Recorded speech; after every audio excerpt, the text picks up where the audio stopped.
गंगा दशहरा। जेठ सुदी दशमी को जेठ का दशहरा आता है। गंगा दशहरे के दिन सुबह गंगा जी में नहाते हैं, गंगा जी की पूजा करते हैं और गंगा जी में दूध और बताशे चढ़ाते हैं। जल, रोली, चावल, मौली, नारियल, दक्षिणा दिया चढ़ाकर धूप और दिया जलाते हैं। गंगा दशहरे के दिन आपके घर में जितने मर्द बेटे हों, उतने जनों का 1.25 सेर आटा चूरमा और पूड़ी बनाकर हनुमान जी की पूजा कर सारा चूरमा और पूड़ी अपने नौकरों और ब्राह्मणों में बांट दें और इसमें से रात को बासी न रखें और घर का कोई भी आदमी उसमें से चूरमा पूड़ी न खाए। 1.25 सेर आटे का चूरमा अलग से खाने के लिए बना लें। हनुमान जी का भोग लगाकर उसमें से सब कोई खा ले। उसमें से चूरमा बासी रख सकते हैं। गंगावतरण की कथा। प्राचीन काल में अयोध्या में सगर नाम के राजा राज्य करते थे। उनके केशनी तथा सुमति नामक 2 रानियां थीं। केशनी से अंशुमान नामक पुत्र हुआ तथा सुमति के 60,000 पुत्र थे। एक बार राजा सगर ने अश्वमेघ यज्ञ किया। यज्ञ की पूर्ति के लिए एक घोड़ा छोड़ा। इंद्र यज्ञ को भंग करने हेतु घोड़े को चुराकर कपिल मुनि के आश्रम में बांध आए। राजा ने यज्ञ के घोड़े को खोजने के लिए अपने 60,000 पुत्रों को भेजा। घोड़े को खोजते खोजते वे कपिल मुनि के आश्रम में पहुंचे तो उन्होंने यज्ञ के घोड़े को वहां बंधा हुआ पाया। उस समय कपिल मुनि तपस्या कर रहे थे। राजा के पुत्रों ने कपिल मुनि को चोर चोर कहकर पुकारना शुरू कर दिया। कपिल मुनि की समाधि टूट गई तथा राजा के सारे पुत्र कपिल मुनि की क्रोधाग्नि में जलकर भस्म हो गए।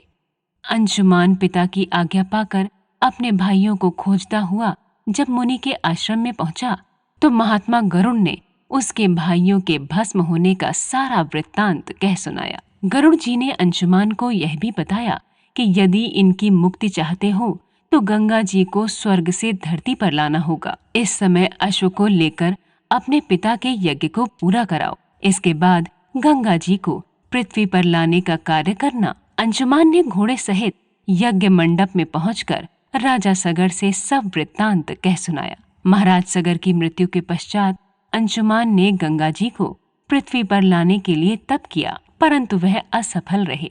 इसके बाद उनके पुत्र दिलीप ने भी तपस्या की, परंतु उन्हें भी सफलता नहीं मिली। अंत में दिलीप के पुत्र भगीरथ ने गंगा जी को पृथ्वी पर लाने के लिए गोकर्ण तीर्थ में जाकर ब्रह्मा जी को प्रसन्न करने के लिए कठोर तपस्या की। तपस्या करते करते कई वर्ष बीत गए। तब ब्रह्मा जी प्रसन्न हुए तथा गंगा जी को पृथ्वी लोक पर ले जाने का वरदान दिया।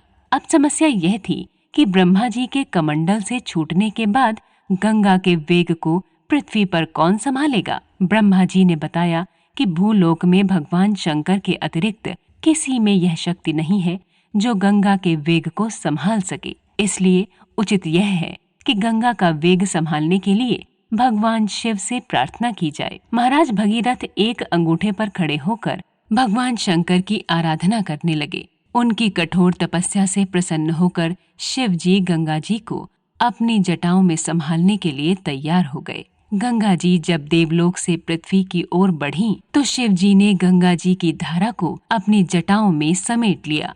कई वर्षों तक गंगा जी को जटाओं से बाहर निकलने का मार्ग नहीं मिला।